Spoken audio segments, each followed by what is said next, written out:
Hey, what's up guys? This is Dr. Science and I'm here today to talk to you about ELO. As you might have seen, we recently started calculating ELO scores for all of our participants in TvCorona versus Corona series, and our current top 5 finishers are right here. Now, the actual most common question I've been getting about this is, what are these numbers, where do they come from, and what do they mean? So I'm here to explain that today. Now, this is the actual sheet I've been using to calculate everyone's ELO for this tournament series.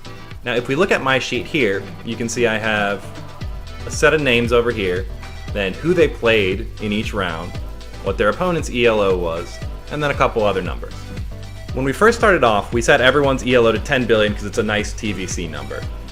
Basically, using your ELO and your opponent's ELO, you get an expected result. This is a number between 0 and 1 that represents your expected chance of winning. Then you use the result to give yourself an ELO change. For example, in the first round, Mothman played against True Gamer. Because they both had an ELO of 10 billion, they both had a 50-50 chance of winning, but Mothman won and True Gamer lost. So Mothman's ELO went up by 500 million and True Gamer went down by 500 million. As we play more and more matches, the numbers get more and more refined and we get more and more complex expectations and results and changes in ELO. That's basically the TLDR, but if you like math, then you're in luck because that's what we're going to do starting now. The first and most important thing you need to do when tracking ELO is to calculate your expected result. As I said before, this is a percentage chance that represents how likely you should be to win based on the difference between your ELO and that of your opponent. The way this is calculated is by dividing your ELO by your ELO plus your opponent's ELO, and this will give you a fraction between 0 and 1. In the example we showed before, that would have meant that Mothman's ELO was 10 billion divided by his ELO plus True Gamer's ELO, which is 20 billion, which gives a total result of 0.5.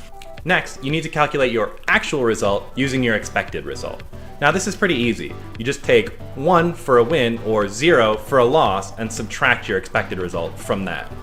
This means that if you win with a high expectation of winning, you gain a little bit. If you win with a low expectation of winning, you gain a lot more.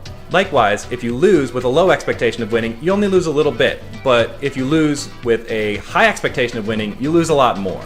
The next thing we need to talk about is the K value. The K value is the maximum amount that you can win or lose from one single match. If you lose against someone who has literally 0 ELO, you will lose this maximum amount. Likewise, if you win against someone who has infinity ELO, you will gain the maximum amount. Now, I don't think anyone will make it to infinity ELO, but we'll see how KBeast does at the next couple tournaments. For our K value, we've set 1 billion.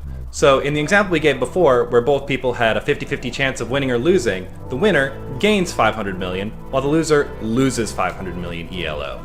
If that sounds pretty straightforward, it's because it is. But basically we track this after every single match that someone plays. Now, let's look at another real-world example from our tournament.